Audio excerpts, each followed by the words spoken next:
Dan pemirsa, untuk membahas kejadian yang berulang ini, sudah bergabung bersama kami dari luar studio pengamat vulkanologi ITB Mirzam Abdurrahman. Pak Mirzam, selamat sore. Selamat sore Mas Anggi, selamat sore pemirsa Metro TV. Ya, Pak Mirzam bisa mendengar suara saya, Pak? Bisa Mas, mudah-mudahan suara saya juga terdengar ya. Ini sedang di Baik. perjalanan. Pak Mirzam, eh, kita sempat ada pernyataan ini dari Kepala Desa Bukit Batabuah begitu, bahwa ini sebenarnya sudah pernah terjadi juga begitu, kejadian seperti ini di April begitu. Kondisinya juga sama. Nah, yang kalau kita lihat bahwa dampak kali ini begitu besar, yang sebenarnya yang terjadi apa, Pak? Apakah memang sungai ini kewalahan menahan debit air lahar dingin yang begitu besar, atau memang dia membuat jalur baru sehingga menghantam permukiman? Baik, Mas Anggi, terima kasih sebelum ini saya sudah diperkenalkan untuk berdiskusi. Pertama, pernah saya menyampaikan duka cita mendalam ini atas saudara-saudara kita yang di Agam dan Tanah Datar yang menjadi korban aliran lahar dingin.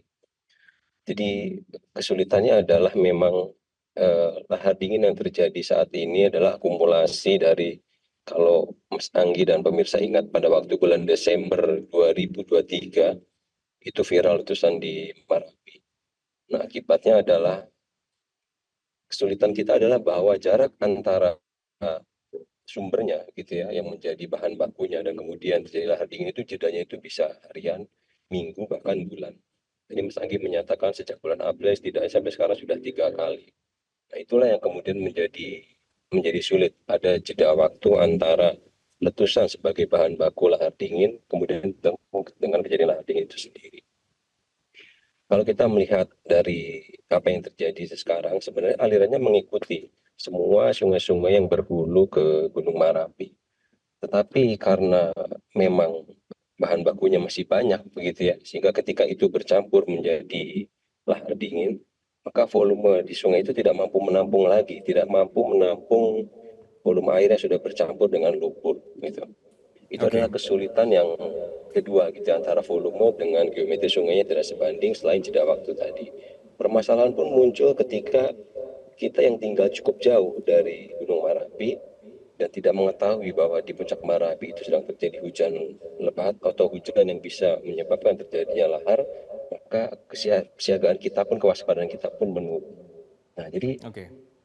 tidak ada yang berubah, tidak ada yang salah gitu ya, gitu. Memang begitulah alam gitu ya. Jadi akumulasi dari 2023 akhir, ada jeda waktu, kemudian ada informasi yang tidak dipahami atau kita tidak tahu bagi kita yang tinggal di jauh di hilir gitu, di aliran sungai yang bermuara ke sana. Itulah yang kemudian lahar dingin ini menjadi lebih sulit diantisipasi daripada lahar erupsi atau lahar panas. Demikian, Mas. Oke. Pak Mirzam, bukannya sudah ada SOP ya dari BPBD ya? Biasanya kan kalau sudah ada gunung meletus, yang mengikut kemudian di belakangnya adalah banjir lahar dingin begitu. Nah, ketika terjadi seperti ini memang SOP-nya ada yang salah atau terlewati, atau memang karena ini kebobolan aja begitu? Tidak ada, Mas. Jadi lahar itu mungkin saya sampaikan ada dua jenis.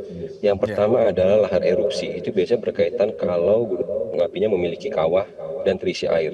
Nah, ketika Oke. material itu bercampur dengan air, kemudian keluar dari kerucut gunung api, itu lahar panas. Itu biasanya mudah diprediksi dan masyarakat pun lebih aware dan antisipasinya menjadi lebih baik. Tapi lahar dingin itu yang saya sampaikan tadi, ada jedanya, ada waktu.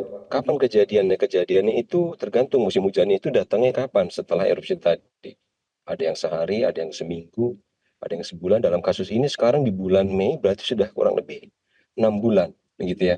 Artinya disitulah kemudian ada sesuatu yang kemudian perlu kita lebih waspada, bahwa yang dikatakan sebagai bahaya sekunder, contohnya adalah dingin, itu bisa mengintai kita kapanpun pada jeda waktu yang kemudian bisa cukup jauh dari erupsi pertamanya. Nah, yang mungkin yang perlu dilakukan adalah ke depan kita memetakan gitu ya, seberapa jauh dengan volume yang dimiliki oleh Marapi juluran laharnya bisa mencapai hilir dari aliran sungai. Seberapa jauh dari bantaran sungai itu daerah-daerah yang aman untuk misalkan pertanian, peternakan termasuk pemukiman.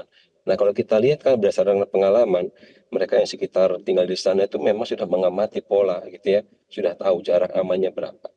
Tetapi karena volumenya yang kemarin itu bertambah dengan tiba-tiba akibat letusan 2023, maka harus ada sesuatu yang kemudian kita buat sesuatu yang baru berdasarkan data volume terbaru 2023 sehingga kita bisa memperkirakan seberapa jauh daerah aman dari bantaran sungai, seberapa jauh dari hulu sungai atau dari kerucut Gunung Merapi sehingga kita bisa layak atau boleh menjadi tempat tinggal.